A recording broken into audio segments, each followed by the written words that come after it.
بسم اللہ الرحمن الرحیم الحمد للہ رب العالمین والصلاة والسلام علی رسولہ الکریم وعلی آلہ واصحابہ اجمعین اما بعد۔ یہ گزشتہ جو ہمارا عنوان چل رہا تھا غیبت کے متعلق،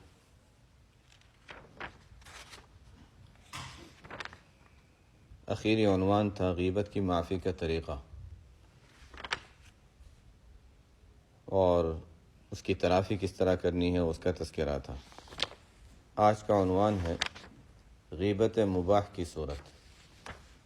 کیا غیبت کی کوئی ایسی صورت ہے جس کی حرمت نہ ہو؟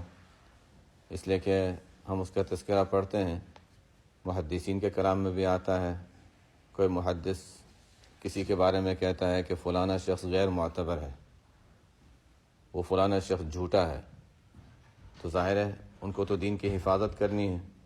اگر وہ کسی جھوٹے کو سچا کہہ دیں اور لوگ اس کی حدیث کو مان لیں تو دین میں فرق آ جائے گا۔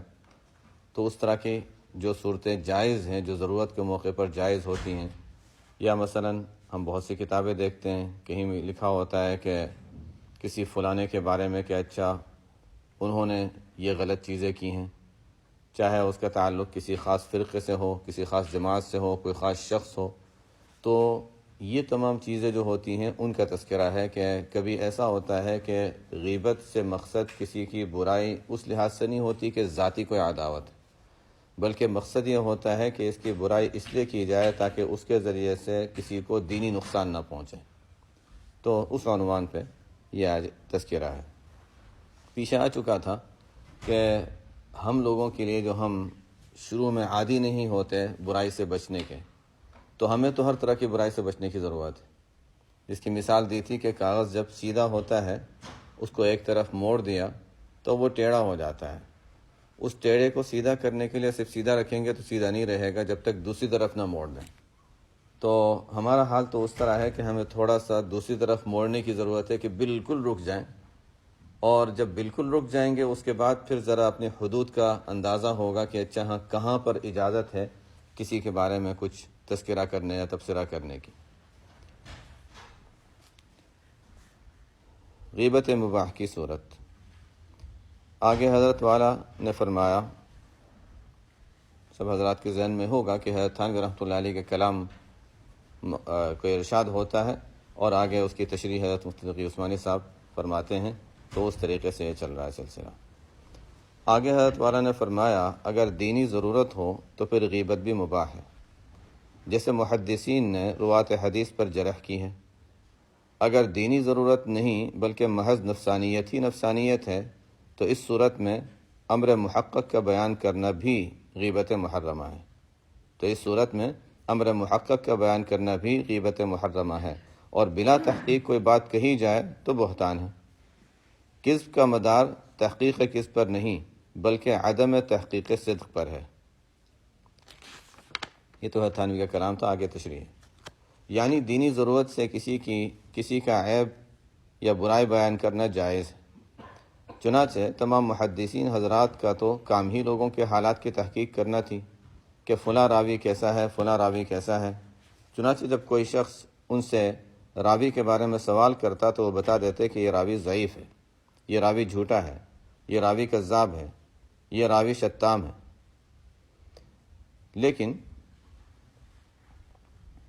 یہ بیان کرنا اس کے ذمہ واجب تھا، اگر بیان نہ کرتے تو گنہگار ہوتے ہیں، کیونکہ حضور اقدس صلی اللہ علیہ وسلم کی احادیث کی حفاظت کا یہی طریقہ تھا کہ یہ معلوم کیا جائے کہ کون سا راوی کیسا ہے۔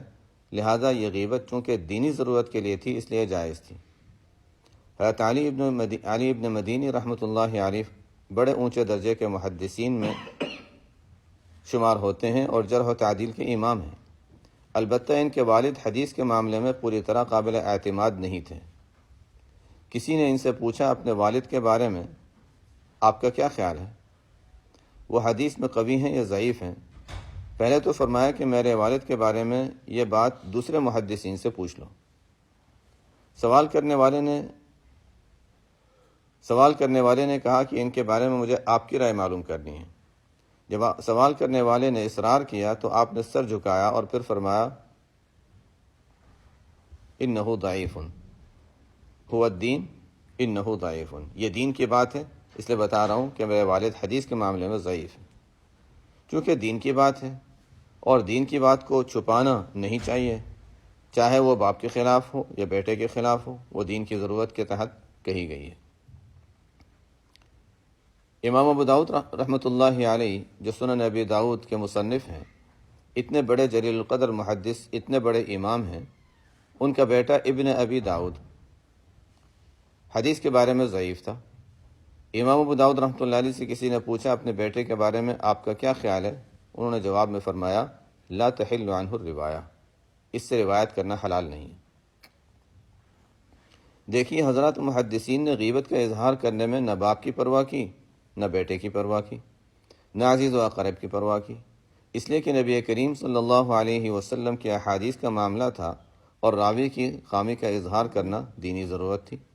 اللہ تعالیٰ نے یہ محدثین کا گروہ پیدا ہی اسی مقصد کے لیے کیا تھا کہ ان کے ذریعے احادیث کی حفاظت کا کام کرایا جائے۔ اس لیے حضرت والا فرماتے ہیں کہ جہاں دین کی ضرورت ہو وہاں نہ صرف یہ کہ غیبت کرنا جائز ہے بلکہ بعض اوقات غیبت کرنا ضروری ہو جاتا ہے۔ عام طور پر جب یہ لفظ آتا ہے حدیث کے معاملے میں کوئی ضعیف تھا تو ذہن میں یہ آتا ہے کہ شاید دینی اعتبار سے اس کی حالت اچھی نہیں تھی۔ یہ ضروری نہیں ہے۔ کبھی ہوتا ہے کہ کسی کا حافظہ بہت قوی نہیں ہوتا، بڑے بڑے بزرگوں میں ہو سکتا ہے، اللہ والوں میں ہو سکتا ہے، اولیاء اللہ میں ہو سکتا ہے کہ حافظہ قوی نہ ہو، بھول جاتا ہے انسان۔ کبھی ہوتا ہے کہ اچھا یعنی بہت زیادہ توجہ نہیں دی کہ ایک بات کو یاد رکھیں تو الفاظ تھوڑے سے بدل دیے جس سے کچھ بات بدل گئی۔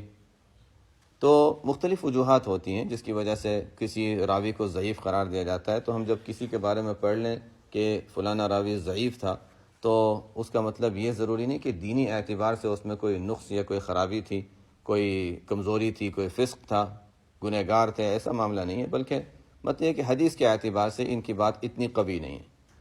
ہم اپنے حالات پر غور کریں تو وہ محدثین ہم میں سے کسی کو بھی شاید صحیح حدیث کا راوی نہ سمجھتے، ہمارے جو حالات ہیں اس کے اعتبار سے۔ یعنی کوئی بات نقل کی، سنی تو اچھا، سننے کے بعد آگے ایسی پہنچائے کہ اس میں 2-3 چیزوں کا اضافہ ہو گیا تو ان چیزوں کا کمی ہو گئی، تو ہم تو یعنی ان کے شاید ضعیف راویوں کی فہرست میں بھی نہ آ جاتے ہیں۔ میں اس لحاظ سے بتا رہا ہوں کہ ہم کبھی کبھی کسی راوی کے بارے میں پڑھ لیتے ہیں ضعیف تھا، حالانکہ اونچے اولیاء اللہ میں ہوتے ہیں، تو وہ دو الگ الگ چیزیں ہیں۔ ایک حدیث کے معاملے میں کسی کا معتبر ہونا اور ایک کہ وہ ولی اللہ ہونا، دو الگ الگ چیزیں ہیں۔ بہت سی مرتبہ ایسا ہوتا تھا کہ عملی طور پر کوئی نقص ہو لیکن حافظے وغیرہ بہت سی چیزوں کو دیکھا جاتا تھا۔ آگے فرماتے ہیں لیکن اگر دینی ضرورت نہیں بلکہ محض نفسانیت ہی نفسانیت ہے تو اس صورت میں امر محقق کا بیان کرنا بھی غیبت محرمہ ہے۔ اب یہ فرق کرنا کہ جو بات میں کہہ رہا ہوں یہ واقعی دینی ضرورت سے کہہ رہا ہوں یا اپنے نفس کی لذت لینے کے لیے نفسانیت کے طور پر کہہ رہا ہوں، جائزہ لینے پر پتہ چلے گا کہ غیبت کے شوق میں اب نفس نے یہ حیلہ تراش لیا کہ جو بات تم کہہ رہے ہو یہ دینی ضرورت کے تحت کہہ رہے ہو، لیکن جب اپنے باطن کے اندر دیکھو، اپنے باطن کے اندر کرید کر دیکھو گے تو پتہ چلے گا کہ حقیقت میں دینی ضرورت نہیں تھی بلکہ نفسانیت تھی، لہٰذا وہ غیبت محرمہ ہے، چاہے وہ ایسی بات ہو جو حقیقت میں صحیح اور درست ہو اور تحقیق سے ثابت ہو چکی ہو، تب بھی وہ حرام اور ناجائز ہے۔ آگے فرماتے ہیں اور بلا تحقیق کوئی بات کہی جائے تو بہتان ہے۔ کذب کا مدار تحقیق کذب پر نہیں بلکہ عدم تحقیق صدق پر ہے، یعنی جھوٹ کا مدار صرف اس بات پر نہیں ہے کہ جب کسی چیز کا جھوٹا ہونا ثابت ہو جائے تب جھوٹ ہوگا، بلکہ اگر کسی چیز کا سچا ہونا ثابت نہیں ہوا پھر بھی تم اس کو بیان کر رہے ہو تو تمہارے حق میں وہ کذب ہے، کیونکہ حدیث شریف میں حضور اقدس صلی اللہ علیہ وسلم نے صاف صاف ارشاد فرمایا کفا بالمرء کذبا ان یحدث بکل ما سمع، انسان کے جھوٹا ہونے کے لیے کافی ہے کہ ہر سنی سنائی بات کو آگے بیان کر دے۔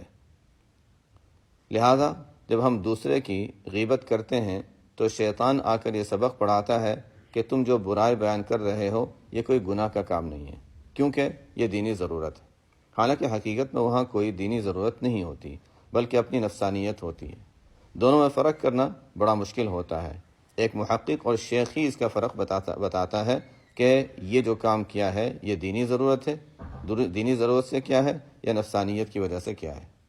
شیطان دینی ضرورت کو آڑ بنا کر غیبت میں مبتلا کرا دیتا ہے۔ یہ غیبت کھلی ہوئی غیبت سے زیادہ خطرناک ہے، یہ غیبت کھلی ہوئی غیبت سے زیادہ خطرناک ہے، کیونکہ اس کے ذریعے وہ اللہ تعالیٰ کو دھوکہ دینا چاہتا ہے کہ یا اللہ میں جو غیبت کر رہا ہوں تیرے دین کی ضرورت سے کر رہا ہوں، لہذا اس میں غیبت کے گناہ کے ساتھ ساتھ اللہ تعالیٰ کو دھوکہ دینے کا گناہ بھی شامل ہو جاتا ہے۔ اللہ تعالیٰ اپنی رحمت سے اور اپنے فضل و کرم سے غیبت کے گناہ سے ہم سب کی حفاظت فرمائے، آمین۔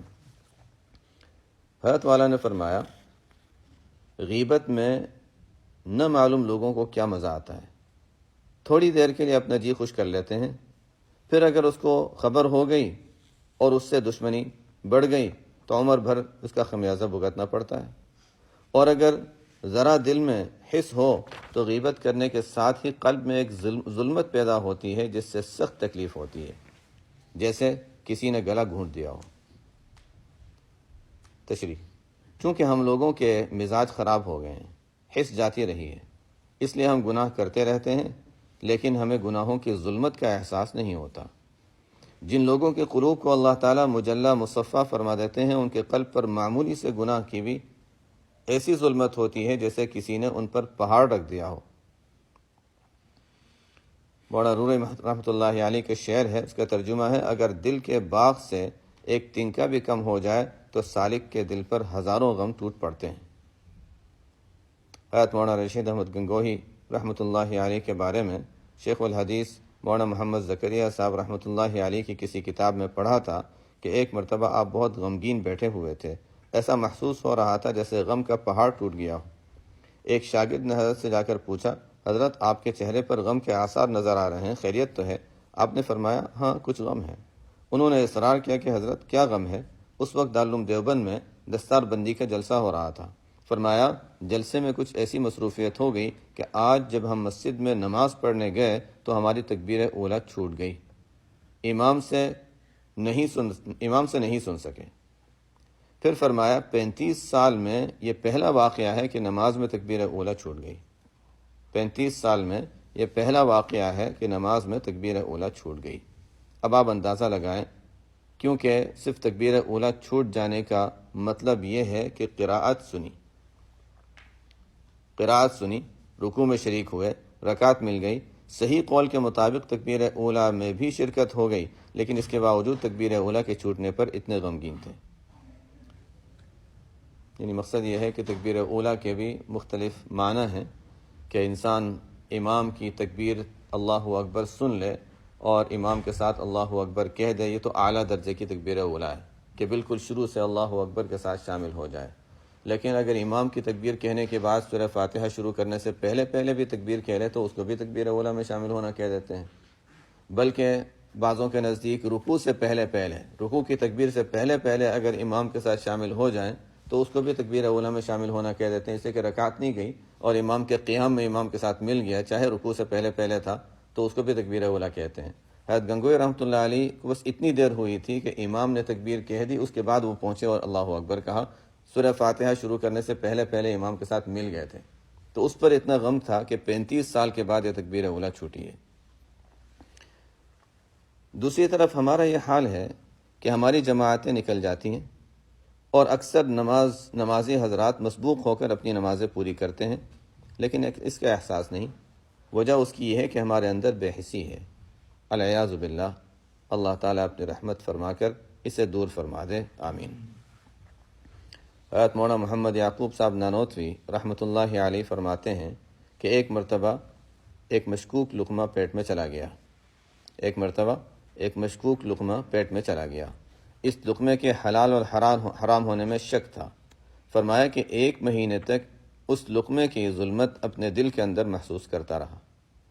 ہماری تو حس خراب ہے، مزاج بگڑا ہوا ہے، اس لیے گناہ کی برائی کا احساس ہی نہیں رہا۔ بس ایسا سمجھتے ہیں جیسے ایک مکھی آ کر بیٹھی، اس کو اڑا دیا۔ اللہ تعالیٰ اپنی رحمت سے ہمارے حس کو درست فرمائے، مزاج درست فرمائے، آمین۔ بہرحال غیبت کو چھوڑنے کے لیے یہ سوچنا چاہیے کہ اگر تم نے تھوڑا بہت وقت غیبت کے اندر خرچ بھی کر لیا اور غیبت سے تھوڑا مزہ بھی آ گیا، لیکن اس غیبت کا حاصل کیا ہوا، نتیجہ کیا ہوا؟ کیا فائدہ حاصل ہوا؟ ظاہر ہے اس کا کوئی فائدہ نہیں، بلکہ اس کے نتیجے میں آخرت کا اتنا بڑا گناہ کما لیا۔ اور دنیا کے اندر یہ صورتحال ہے کہ اگر اس شخص کو خبر ہو گئی جس کی تم نے غیبت کی ہے کہ فلاں نے میری یہ غیبت کی ہے، تو اس کی طبیعت میں تمہاری طرف سے جو کدورت اور عداوت پیدا ہوگی وہ نہ جانے کیا خمیازہ لے کر آئے گی۔ اور حقوق العباد کے گناہوں کا قاعدہ یہ ہے کہ جب آدمی ایک گناہ کرتا ہے تو اس کی سزا میں اس کو 10 غلط کام کرنے پڑتے ہیں۔ مثلا جس کی غیبت کی تھی اس کو پتہ چل گیا کہ اس نے آ کر اس سے پوچھ لیا، مثلا جس کی غیبت کی تھی اس کو پتہ چل گیا، اس نے آ کر اس سے پوچھ لیا کہ تم نے غلط بات کہی تھی۔ اب یا تو اعتراف کرے کہ ہاں میں نے یہ بات کہی تھی، اب اگر اعتراف کرے تو مجرم بنے، اعتراف نہ کرے تو پھر یا تعویل کرے گا کہ میں نے تو یوں کہا تھا، جھوٹ بولے گا، میں نے یہ بات نہیں کہی تھی۔ اب اگر دوسرے شخص کو پتہ چل گیا کہ یہ جھوٹ بول رہا ہے تو اس کے دل میں اس کی طرف سے اور زیادہ کدورت و دشمنی پیدا ہوگی۔ لہذا انسان ایسا کام کیوں کرے جس کے نتیجے میں دشمنیاں پیدا ہوں، بغض اور عداوت پیدا ہو؟ ایسے کام کا کوئی فائدہ نہیں ہے، بلکہ قلب میں ظلمت پیدا ہونے کا نقصان علیحدہ ہے۔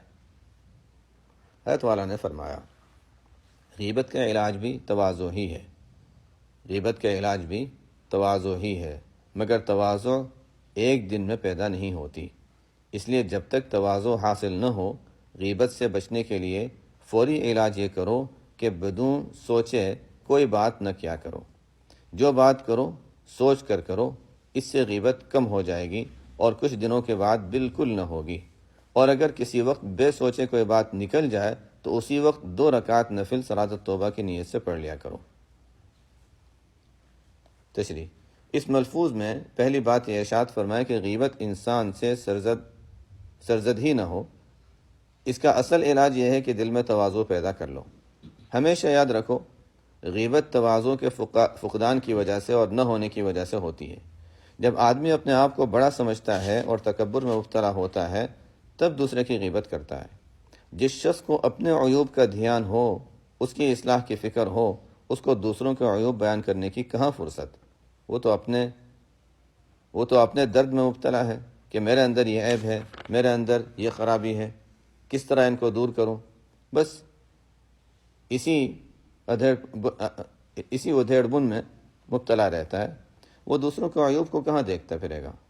ہاں، اگر دل میں تکبر اور بڑائی ہے اور دوسروں کی تحقیر ہے، اس کو اپنی فکر تو نہیں، اس لیے دوسروں کے عیوب کو دیکھتا پھرتا ہے کہ اس میں فلاں برائی ہے، اس میں فلاں برائی ہے، پھر ان برائیوں کو دوسروں کے سامنے بیان کرتا رہتا ہے۔ لہذا غیبت کی اصل جڑ عجب اور تکبر ہے۔ جب یہ تکبر اور عجب ختم ہو جائے گا تو پھر غیبت بھی کبھی سرزد نہیں ہوگی۔ اس لیے غیبت کا اصل علاج تکبر کا ختم کرنا اور تواضع پیدا کرنا ہے۔ حضرت ڈاکٹر حفیظ اللہ صاحب رحمۃ اللہ علیہ ایک مرتبہ دارالعلوم میں تشریف لائے، یعنی دارالعلوم کراچی میں۔ ان کی زبانی ایک واقعہ سنا کہ حضرت مولانا خیر محمد صاحب رحمۃ اللہ علیہ جامعہ خیر المدارس ملتان کے بانی نے ایک مرتبہ فرمایا، جب میں حضرت مولانا تھانوی رحمۃ اللہ علیہ کے مجلس میں جاتا تو بلا مبالغہ مجھے یہ محسوس ہوتا تھا کہ اس مجلس کے اندر جتنے لوگ موجود ہیں ان میں سب سے کمتر اور حقیر اور بدحال میں ہوں، اور یہ سب مجھ سے افضل ہیں، بلکہ یہ سب انسان ہیں اور میں بیل ہوں۔ پھر مجھے خیال پیدا ہوا کہ میری یہ حالت درست ہے یا نہیں۔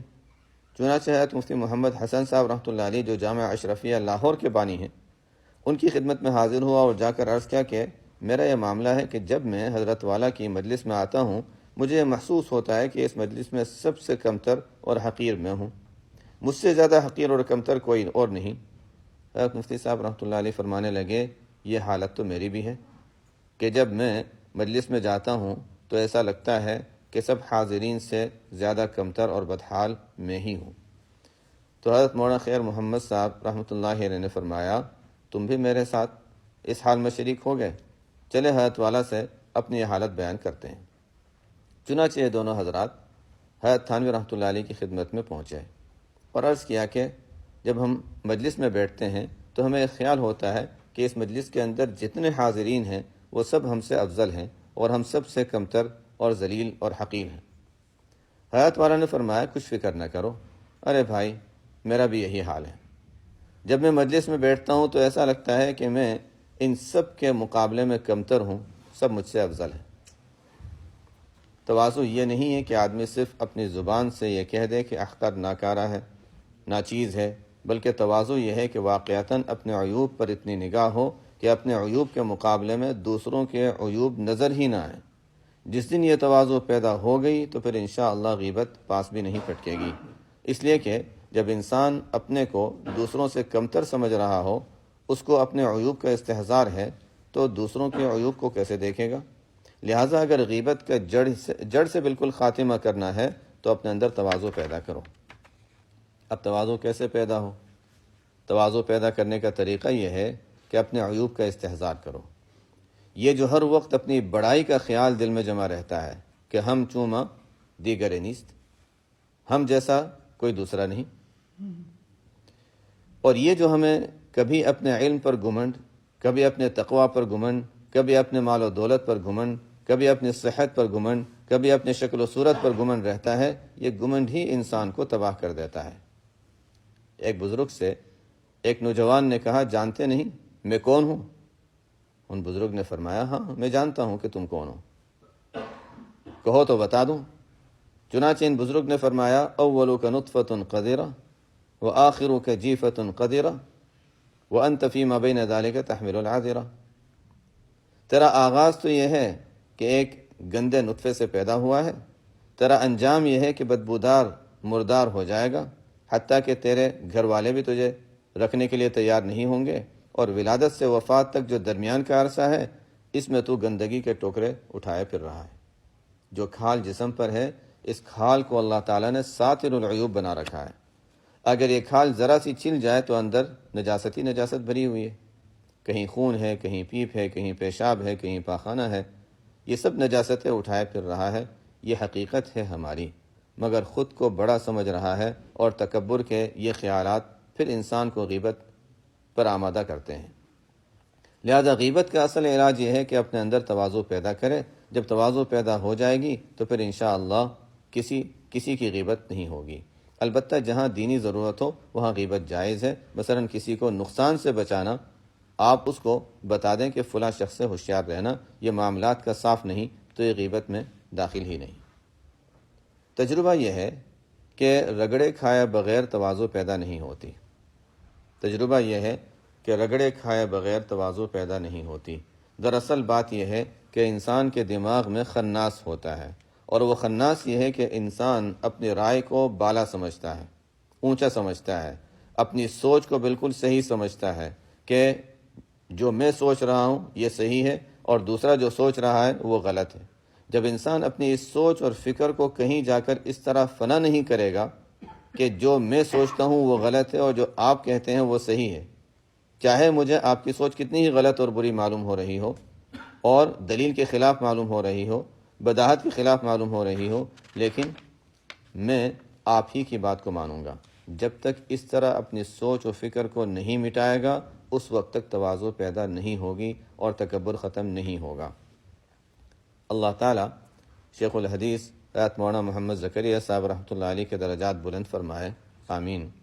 جب میرے والد ماجد حضرت مولانا مفتی محمد شفیع صاحب رحمۃ اللہ علیہ کی وفات ہوئی تو شیخ الحدیث صاحب رحمۃ اللہ علیہ نے بہت مفصل خط مجھے اور بھائی صاحب حضرت مولانا مفتی محمد رفیع عثمانی صاحب مدظ الہم کو لکھا۔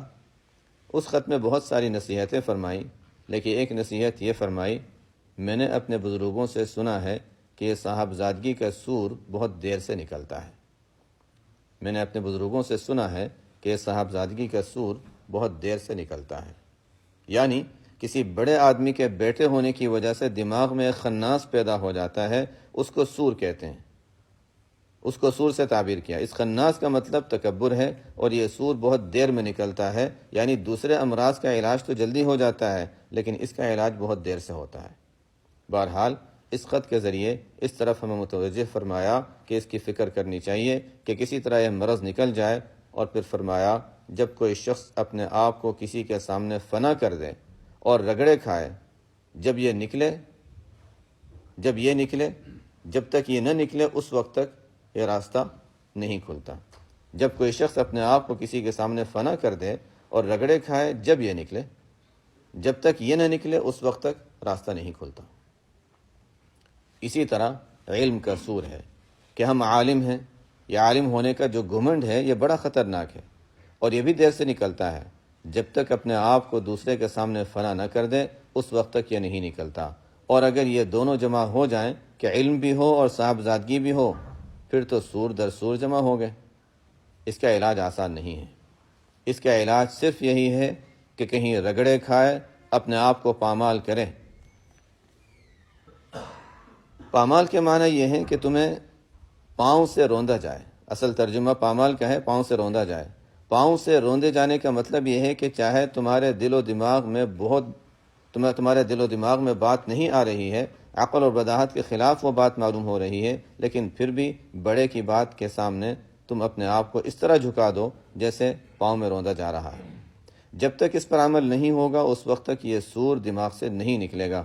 لہذا جب تک تکبر دل میں موجود رہے گا، حسد بھی رہے گا، غیبت بھی رہے گی، بغض بھی رہے گا، غصہ بھی رہے گا، جب تکبر چلا جائے گا اور تواضع پیدا ہو جائے گی اس وقت یہ سارے امراض بھی چلے جائیں گے۔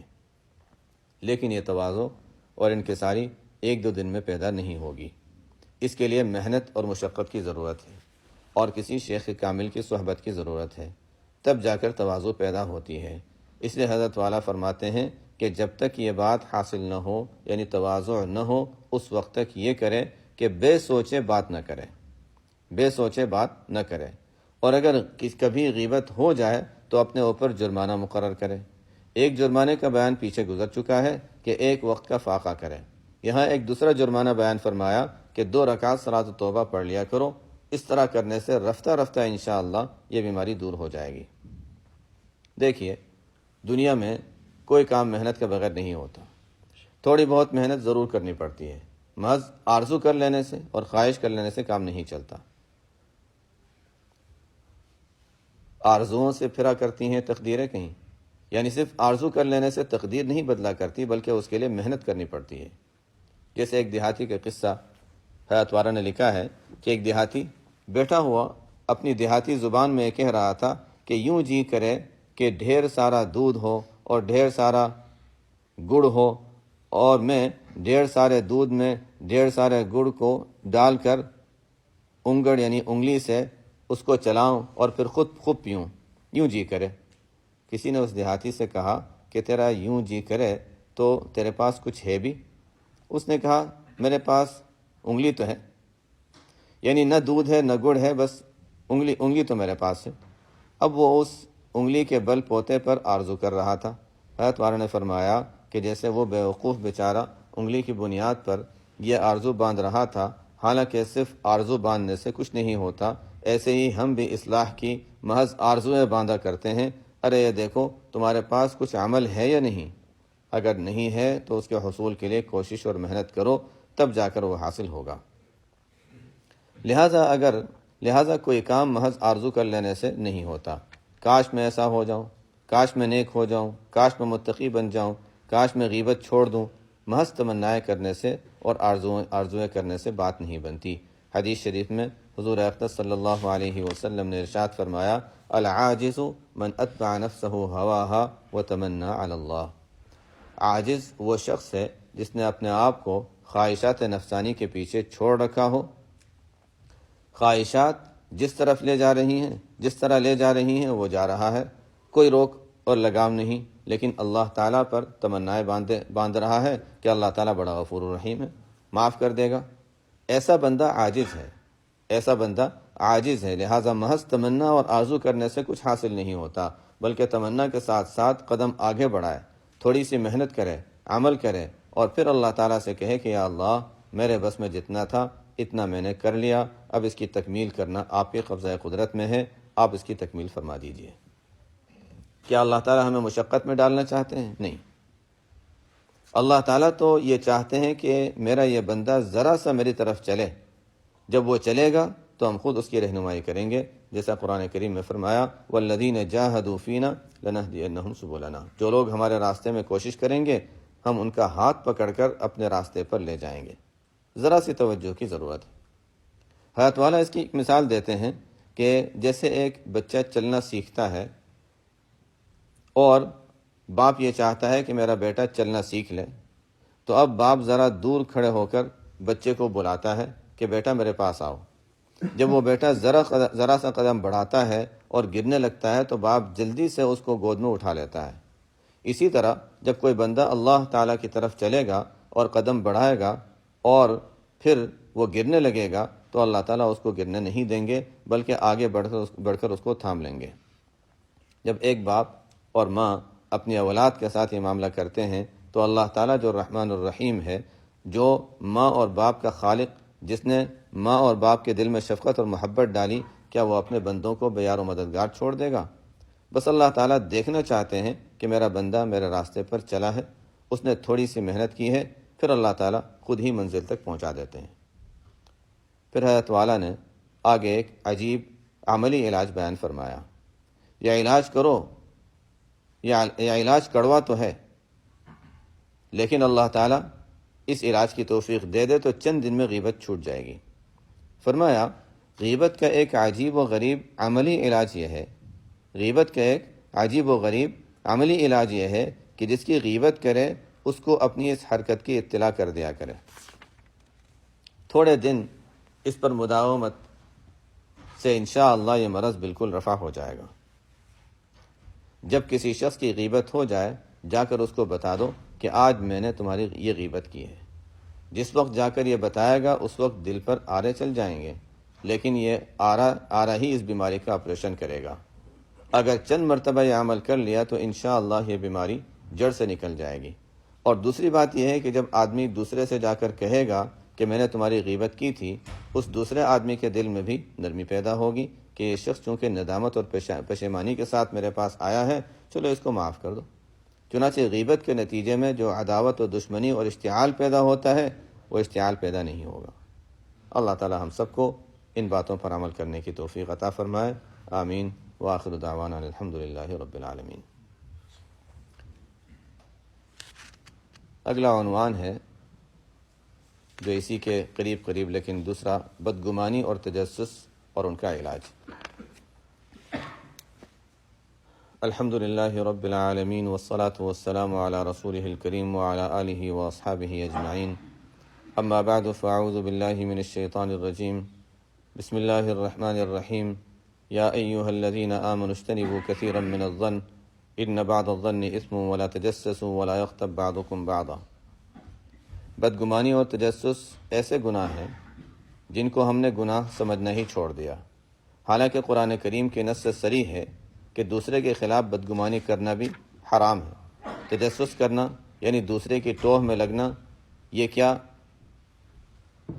دوسرے کی ٹوہ میں لگنا کہ یہ کیا غلط کر رہا ہے، اور دوسرے کے عیب تلاش کرنا بھی حرام ہے۔ قرآن کریم نے صاف لفظوں میں فرمایا ولا تجسسوا، دوسرے کی ٹوہ میں نہ لگو، بلکہ ہر شخص کو چاہیے کہ اپنے کام سے کام رکھے، دوسرے کی فکر میں نہ پڑے۔ اسی طرح بدگمانی کرنا بھی حرام ہے۔ کسی کے بارے میں اگر کوئی بات سامنے آئی ہے تو آدمی کو چاہیے کہ اس کے بارے میں نیک گمانی کرے۔ حدیث شریف میں حضور اقدس صلی اللہ علیہ وسلم نے فرمایا ظنوا بالمؤمنین خیرا، مؤمنین کے ساتھ نیک گمان رکھو۔ خواہ بلا وجہ بدگمانی کرنا کہ اس نے یہ کیا ہوگا، اس نیت سے کیا ہوگا، یہ بدگمانی ہے، جس کے بارے میں قرآن کریم نے فرمایا ان بعض الظن اثم، یعنی بعض گمان براہ راست گناہ ہوتے ہیں۔ یہ سب کام ناجائز اور حرام ہیں۔ قرآن و حدیث کی نصوص ان کے خلاف صریح ہیں، ان میں شک و شبہ کی گنجائش نہیں، اور یہ گناہ معاشرتی خرابیاں پیدا کرنے کی ذمہ دار ہیں۔ معاشرے میں آپس میں نا اتفاقیاں، ناچاقیاں، ایک دوسرے سے لڑائیاں، یہ سب بدگمانی اور تجسس سے پیدا ہوتی ہیں۔ اس لیے یہ دونوں بڑے گناہ ہیں اور بہت سے فتنوں کی جڑ ہیں۔ لیکن ہمارا معاشرہ ان دونوں سے بھرا ہوا ہے۔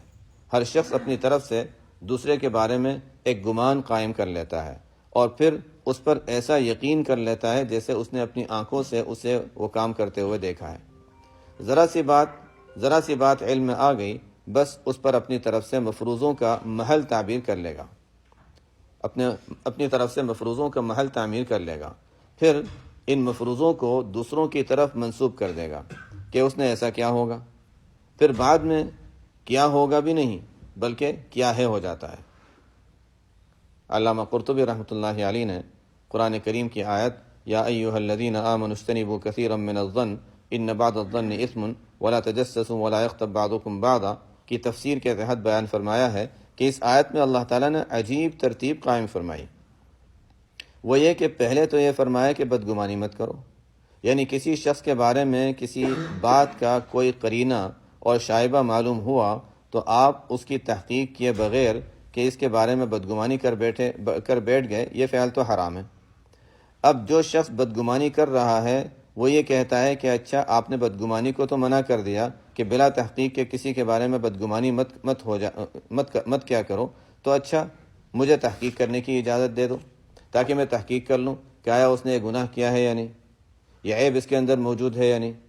تو اب دوسرے مرحلے پر قرآن کریم نے یہ حکم دے دیا ولا تجسسوا، یعنی اگر تم کسی کے گناہ کی اور عیب کی تحقیق کرنا چاہتے ہو تو تمہیں اس تحقیق کی بھی اجازت نہیں ہے، اس لیے کہ تمہیں اس کے گناہوں کی کیا پڑی ہے، تم اس کی فکر میں کیوں لگ گئے ہو کہ اس نے یہ گناہ کیا ہے یا نہیں، تجھ کو پرواہی کیا پڑی، اپنی نبیڑ تول، جو کچھ وہ کر رہا ہے اس کا جواب اللہ تعالیٰ کے یہاں وہ دے گا، تمہیں اس کی کیا تحقیق کی کیا ضرورت ہے، اس لیے تجسس کرنا منع ہے۔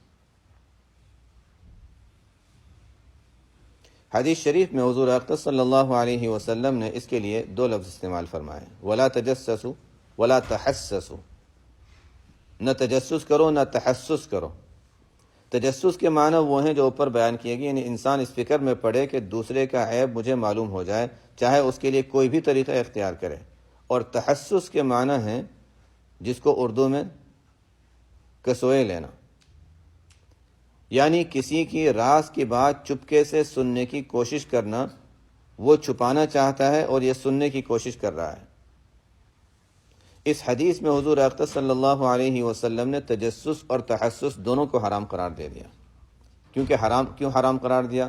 اس لیے کہ تجسس کرنا یا تحسس کرنا اس بات کی علامت ہے کہ انسان اپنے عیب سے بے خبر اور بے فکر ہے۔ اگر اسے اپنے عیب کی فکر ہوتی تو کبھی دوسرے کے عیوب کی تجسس میں نہ پڑتا۔ جس آدمی کے خود پیٹ میں درد ہو رہا ہو اور وہ اس درد سے بےتاب ہو اور بے چین ہو، کیا اس کو یہ فکر ہوگی کہ فلاں کو نزلہ ہے یا نہیں، فلاں کو کھانسی ہے یا نہیں؟ اس لیے کہ اس کو اپنی فکر پڑی ہوئی ہے، وہ اپنے درد سے بے چین ہے۔ جب تک اس درد سے اس کو سکون نہ مل جائے اس وقت تک دوسروں کے درد کی طرف کیسے دیکھے گا؟ اگر لوگوں کو اپنے عیب کی فکر ہو جائے، اللہ تعالیٰ کہ یہاں جا کر میرا کیا انجام ہونا ہے، آخرت میں میرا کیا حال ہوگا، جب یہ فکر پیدا ہو جائے تو پھر دوسرے کی طرف نگاہ پڑ ہی نہیں سکتی۔ بہادر شاہ ظفر مرحوم فرماتے ہیں، تھے جب اپنے عیوب سے بے خبر، رہے دیکھتے اوروں کے عیب و ہنر، پڑی اپنی برائیوں پر جو نظر تو نگاہ میں کوئی برا نہ رہا۔ جب تک اپنی برائیوں سے بے خبر تھے اس وقت تک یہ حال تھا کہ کبھی اس کی طرف دیکھ رہے ہیں، کبھی اس کی طرف دیکھ رہے ہیں اور انہی کو برا سمجھ رہے ہیں، لیکن جب اپنے عیوب پر نگاہ پڑی تو کوئی برا نہ رہا۔ جن لوگوں کو اللہ تعالیٰ اپنے عیوب کی فکر عطا فرما دیتے ہیں ان کو تو ساری دنیا اچھی نظر آتی ہے۔ حکیم الامت مولانا اشرف علی صاحب تھانوی رحمۃ اللہ علیہ جو اس صدی کے مجدد تھے، وہ فرماتے ہیں، میں تمام مسلمانوں کو اپنے آپ سے حالاً اور تمام کافروں کو اپنے آپ سے معالاً افضل سمجھتا ہوں۔ یعنی مسلمان تو سارے کے سارے اس وقت بھی مجھ سے افضل ہیں، اور کافروں کو بھی آئندہ کے اعتبار سے افضل سمجھتا ہوں کہ شاید اللہ تعالیٰ ان کو کسی وقت ایمان کی توفیق دے دے اور معال اور انجام کے اعتبار سے وہ بھی مجھ سے آگے نکل جائیں، اس لیے میں ان کو بھی افضل سمجھتا ہوں۔ جب اتنے بڑے آدمی کا یہ حال ہے تو ہما شما کس شمار قطار میں ہے؟ جس کو اللہ تعالیٰ اپنے عیوب کی فکر عطا فرما دیتے ہیں وہ ساری دنیا کو اپنے سے افضل سمجھتا ہے اور دوسروں کے عیوب کی فکر میں نہیں رہتا۔ لہذا اپنی فکر کرو کہ تم کہاں جا رہے ہو، کیا عمل کر رہے ہو، کیا کیا عیب تمہارے اندر موجود ہیں، کیا کیا خرابیاں تمہارے اندر پائی جاتی ہیں، ان کو دور کرنے کی فکر کرو۔ دوسروں کی فکر کرنا، دوسروں کا تجسس کرنا، ان کی ٹوہ میں لگنا، دوسروں کے بارے میں بدگمانی اور غیبت کرنا حرام ہے، اور اس کے ذریعے ہم اپنی دنیا بھی خراب کر رہے ہیں اور آخرت بھی خراب کر رہے ہیں۔ اللہ تعالی ہم سب کو اپنے فضل و کرم سے ان برائیوں سے محفوظ رہنے کی توفیق عطا فرمائے، آمین۔ مذموم بدگمانی کون سی ہے؟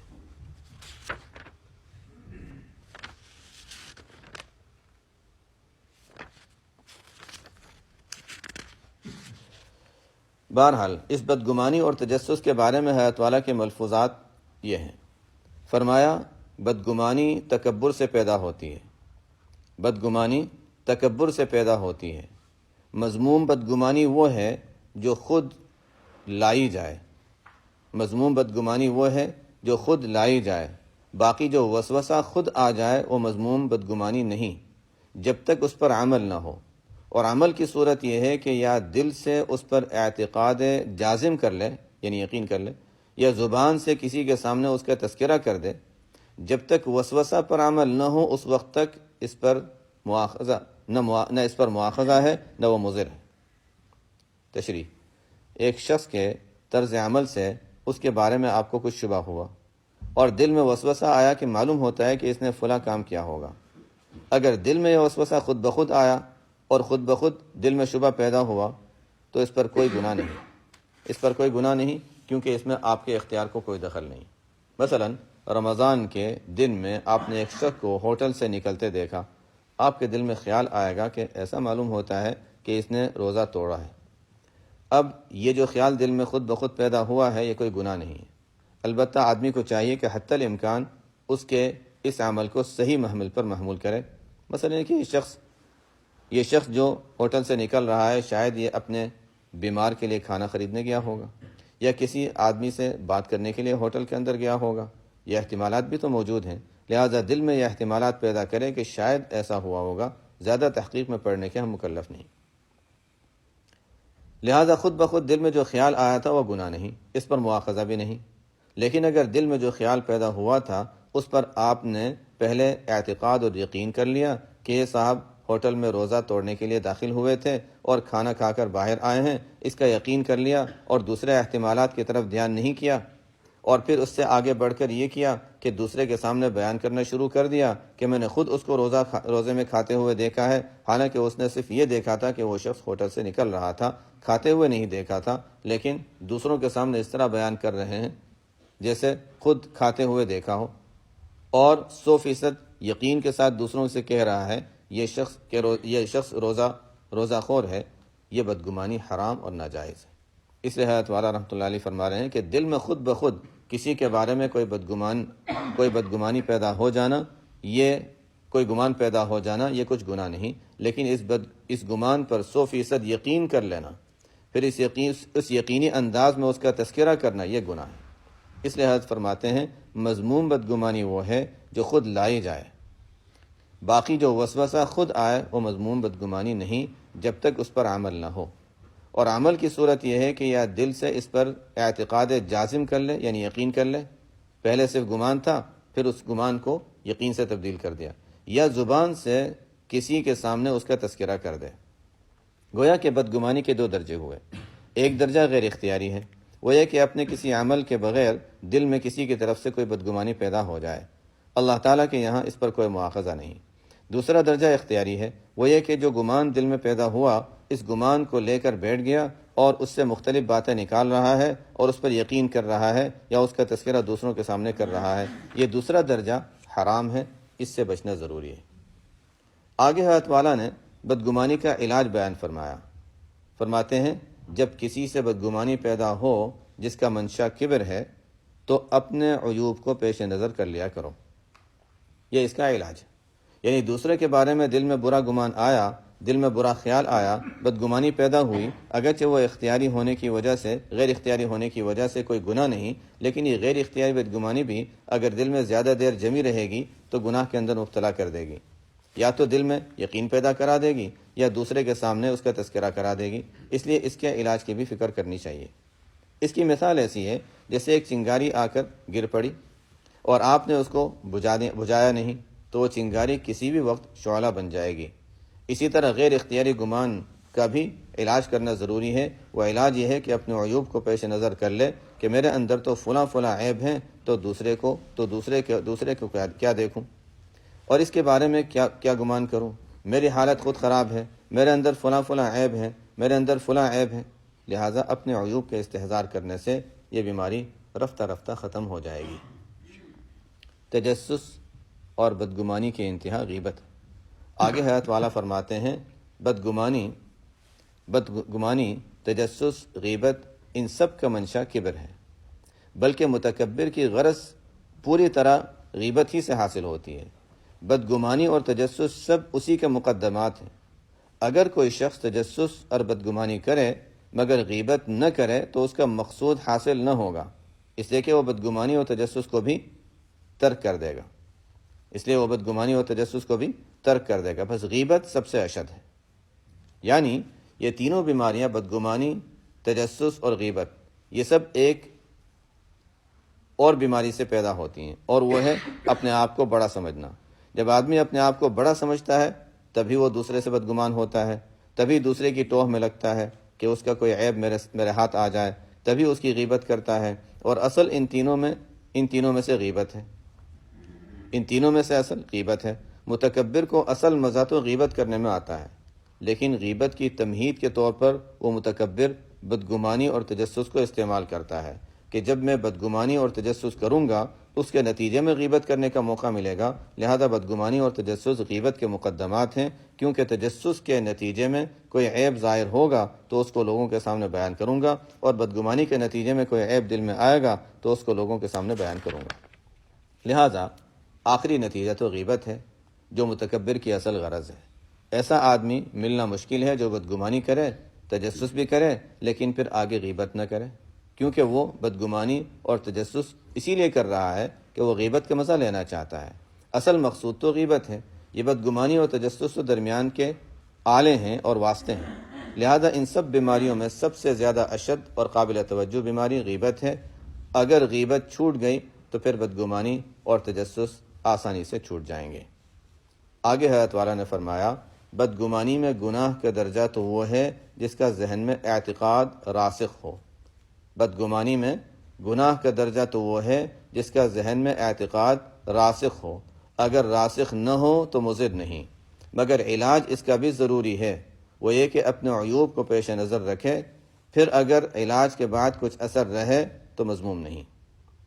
تشریح، یعنی بدگمانی میں گناہ اس وقت ہے جب اس بدگمانی پر یقین کر لے، لیکن اگر یقین نہ کرے بلکہ محض احتمال کے درجے میں دل کے اندر موجود ہے کہ شاید اس نے یہ کام کیا تو یہ مضر نہیں۔ اس غیر اختیاری احتمال پر گناہ بھی نہیں۔ مثلا رمضان میں کسی کو دن میں ہوٹل سے نکلتے ہوئے دیکھا تو دل میں یہ خیال آیا کہ شاید اس نے روزہ توڑ دیا ہو، لیکن اس پر یقین نہیں کیا، یہ مضر تو نہیں، لیکن علاج اس کا بھی ضروری ہے، کیونکہ یہ خیال ابھی چنگاری کے درجے میں ہے، ابھی شعلہ نہیں بنی، لیکن کسی وقت بھی شعلہ بن کر تمہیں خاکستر کر دے گی، لہذا اس کا بھی علاج کرے، اور وہ یہ کہ اپنے عیوب کو پیش نظر رکھے۔ البتہ علاج کے بعد اب بھی تھوڑا بہت بدگمانی کا خیال دل میں آتا ہے تو پھر مذموم نہیں ہے، کیونکہ یہ اختیار سے باہر ہے۔ اللہ تعالی ہم سب کو دین پر صحیح طور پر عمل کرنے کی توفیق عطا فرمائے، آمین۔ وآخر دعوانا الحمدللہ رب العالمین۔